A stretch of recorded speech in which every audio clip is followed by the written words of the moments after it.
Hello नमस्कार दोस्तों, welcome to my YouTube channel KD concept class होडर। दोस्तों, पिछली क्लास में हम रुधिर कणिकाएँ पढ़ रहे थे, जिसमें लाल रक्त कणिका, श्वेत रक्त कणिका और प्लेटलेट्स, उनके बारे में बताना रह गया था। तो देखिए, डिटेल से समझाते हैं हम इन कणिकाओं के बारे में। तो देखिए, सबसे पहले आरबीसी, लाल रक्त कणिका। लाल रक्त कणिका, इस लाल रक्त कणिका का एक और नाम है, इसको कहते हैं एंथ्रोसाइट। एंथ्रोसाइट। लाल रक्त कणिका को किस नाम से जाना जाता है? अन्य एंथ्रोसाइट्स के नाम से जाना जाता है। ठीक है। दूसरा, श्वेत रक्त कणिका को किस नाम से जाना जाता है? ल्यूकोसाइट के नाम से जाना जाता है। ल्यूकोसाइट के नाम से जाना जाता है। और रुधिर पटलिकाएं या प्लेटलेट्स को किस नाम से जाना जाता है? थ्रोम्बोसाइट्स के नाम से जाना जाता है। किसके नाम से जाना जाता है भाई? थ्रोम्बोसाइट्स के नाम से जाना जाता है। थ्रोम्बोसाइट्स।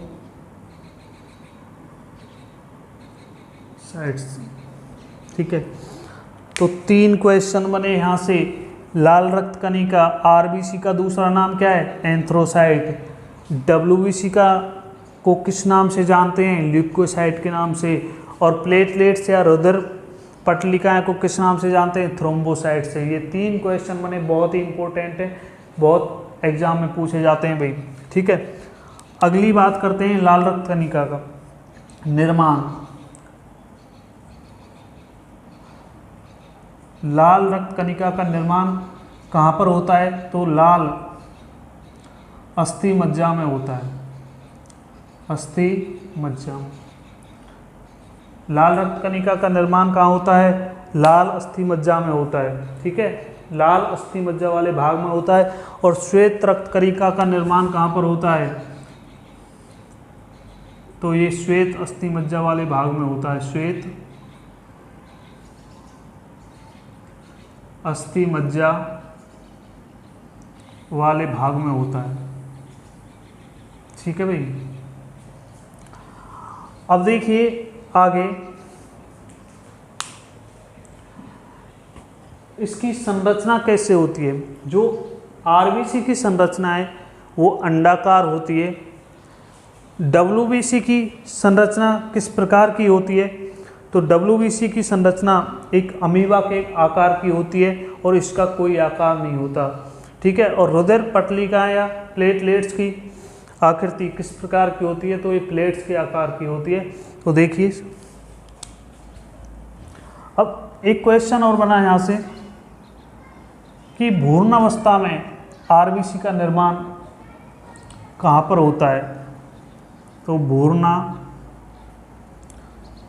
में इसका निर्माण यकृत और प्लीहा में होता है। यकृत और प्लीहा। ठीक है भाई। लाल रक्त कणिका का नाम है एंथ्रोसाइट। निर्माण लाल अस्थि मज्जा। भ्रूणावस्था में इसका निर्माण यकृत और प्लीहा में होता है। ठीक है। अब लाल रक्त कणिका की आकृति कैसी है? ये संरचना में कैसी है? इसकी संरचना अंडाकार है। अंडाकार। ठीक है। इसकी संरचना कैसी है? अंडाकार है। इसका जो जीवन काल है, मनुष्य में जीवन काल है, वो कितने दिन का है? वो 120 दिन का है। ठीक है। आरबीसी का जीवन काल कितना है? 120 डेज। आरबीसी की संख्या कितनी है मनुष्य में? तो ये है 5 से 5.5 लाख घन मिलीमीटर क्यूब। ठीक है। घन मिलीमीटर।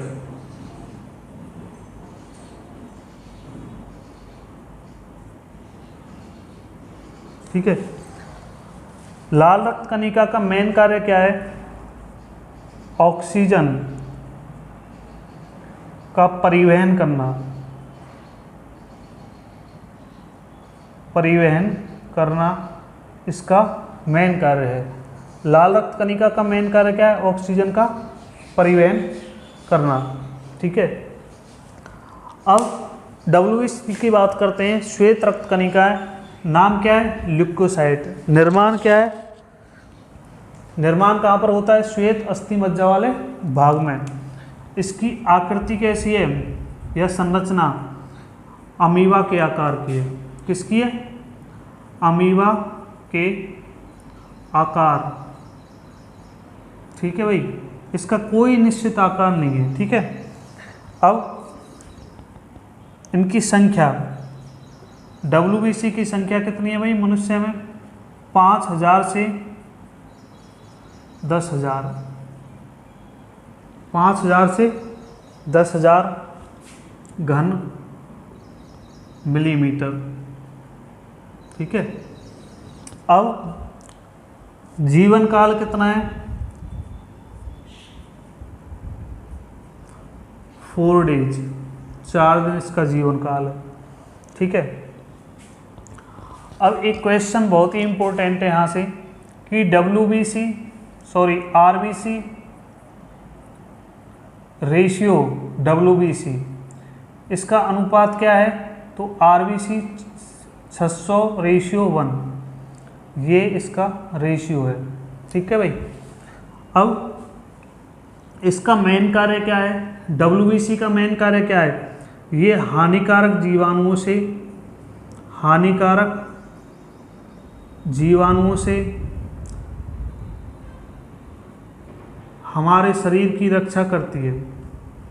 हमारे शरीर की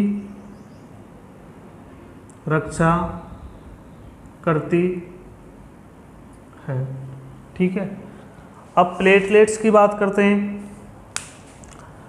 प्लेटलेट्स का नाम है थ्रोम्बोसाइट। इसका निर्माण कहाँ पर होता है? लाल अस्थि मज्जा। ठीक है, लाल अस्थि मज्जा वाले भाग में इसका निर्माण होता है। ठीक है, इसकी संरचना प्लेट्स के आकार की है।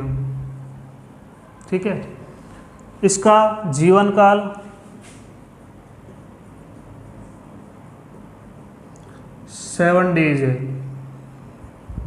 जीवन काल कितना है इसका? 7 दिन। ठीक है, ये रक्त का थक्का बनाने में सहायक है। इसका मेन कार्य क्या है? इसका मेन कार्य है रक्त का थक्का बनाना। ठीक है, ये इसका मेन कार्य है। तो देखिए, इसका मेन कार्य क्या था? RBC का ऑक्सीजन का परिवहन करना। WBC का मेन कार्य था हानिकारक जीवाणुओं से हमारे शरीर की रक्षा करना। और प्लेटलेट्स का कार्य है रक्त का थक्का बनाना। देखिए, इनकी संख्या मनुष्य के शरीर में 3 लाख से 5 लाख घन mm होती है, मिलीमीटर होती है। दोस्तों, अगर किसी को मच्छर काट देता है डेंगू, तो प्लेटलेट्स की संख्या कम हो जाती है। तो ये वही प्लेटलेट्स हैं। ठीक है,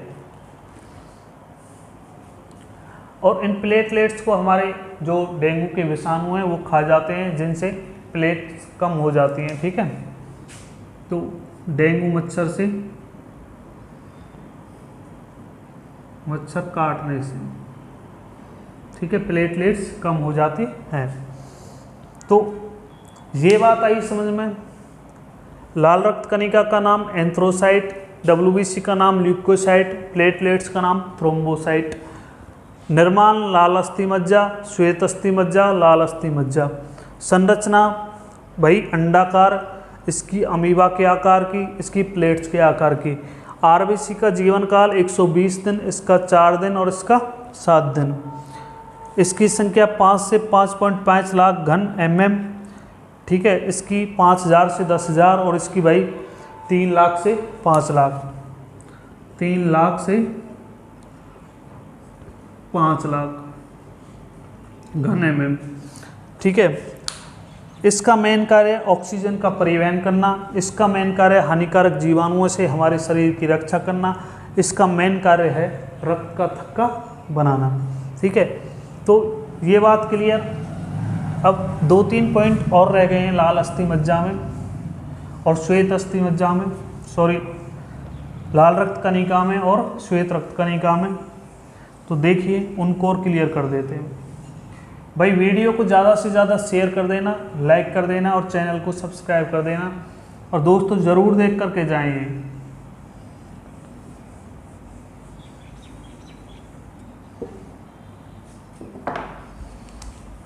देखिए अब अगला क्वेश्चन बनता है कि संसार के समस्त जीवधारियों में के आरबीसी में केंद्रक नहीं पाया जाता, परंतु ऊंट और लांबा एक ऐसे प्राणी हैं जिनके आरबीसी में केंद्रक पाया जाता है।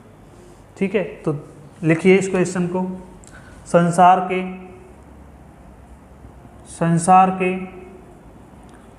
समस्त जीवधारियों के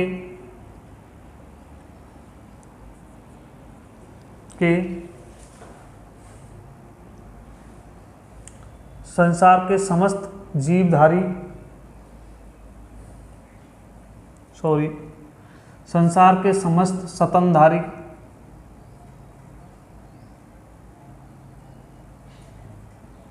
संसार के समस्त स्तनधारियों के आरबीसी में केंद्रक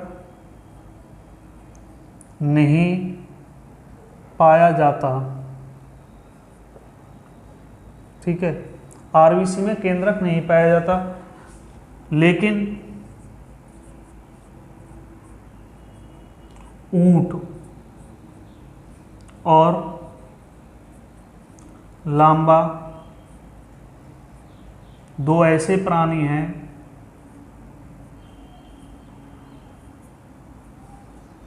जिनमें केंद्रक पाया जाता है। ठीक है, जिनकी आरबीसी में केंद्रक पाया जाता है।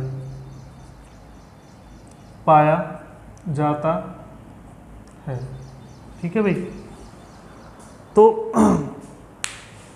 ये बहुत इम्पोर्टेंट क्वेश्चन था कि ऐसे जीवधारी या ऐसे स्तनधारी जिनकी बहुत से ऐसे स्तनधारी हैं जिनके आरबीसी में केंद्रक नहीं पाया जाता, किंतु ऊंट और लांबा एक ऐसे दो प्राणी हैं जिनके आरबीसी में केंद्रक पाया जाता है।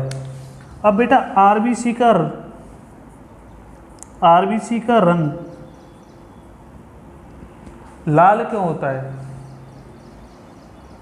आरबीसी का रंग लाल या रुधिर का रंग लाल?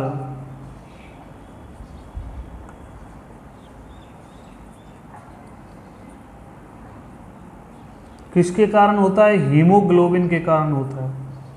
हीमोग्लोबिन के कारण। ठीक है भाई, रुधिर का रंग लाल और आरबीसी का रंग लाल किसके कारण होता है? हीमोग्लोबिन के कारण होता है। और हीमोग्लोबिन में कौन सी धातु पाई जाती है? आयरन धातु इसमें पाई जाती है। ठीक है भाई,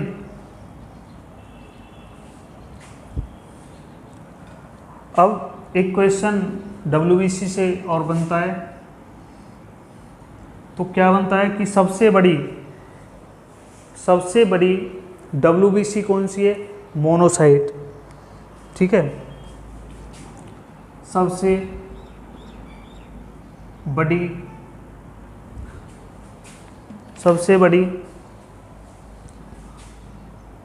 आकार में सबसे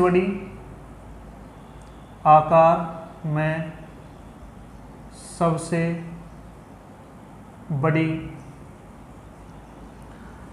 डब्ल्यूबीसी कौन सी है भाई? मोनोसाइट। ठीक है, और आकार में सबसे छोटी, ठीक है, कौन सी है? लिम्फोसाइट। आकार में सबसे छोटी डब्ल्यूबीसी लिम्फोसाइट है। ये बहुत इंपॉर्टेंट क्वेश्चन थे। ठीक है,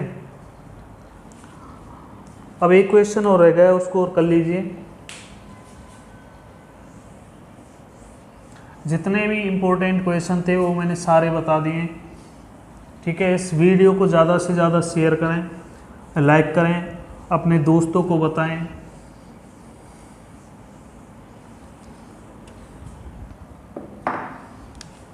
देखिए, अभी 2 क्वेश्चन बताए थे। ऊंट और लामा ऐसे प्राणी हैं जिनके आरबीसी में केंद्रक पाया जाता है। देखिए, जो ऊंट है, ऊंट एक ऐसा स्तनधारी प्राणी है, ऊंट एक ऐसा स्तनधारी प्राणी है जिसकी आरबीसी का आकार बड़ा है, जिसकी आरबीसी का आकार सबसे बड़ा है, सबसे बड़ा है। ऊंट एक ऐसा प्राणी है जिसकी आरबीसी का आकार क्या है, सबसे बड़ा है। दूसरा, हिरन। हिरन एक ऐसा प्राणी है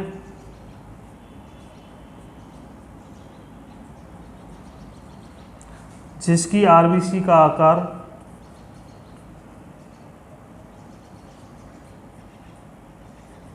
सबसे छोटा है, सबसे छोटा है। ठीक है, तो ये 2 क्वेश्चन थे बहुत इम्पोर्टेंट। आरबीसी के, ऊंट एक ऐसा स्तनधारी प्राणी है जिसकी आरबीसी का आकार सबसे बड़ा है, और हिरन एक ऐसा प्राणी है जिसकी आरबीसी का आकार सबसे छोटा है। ठीक है,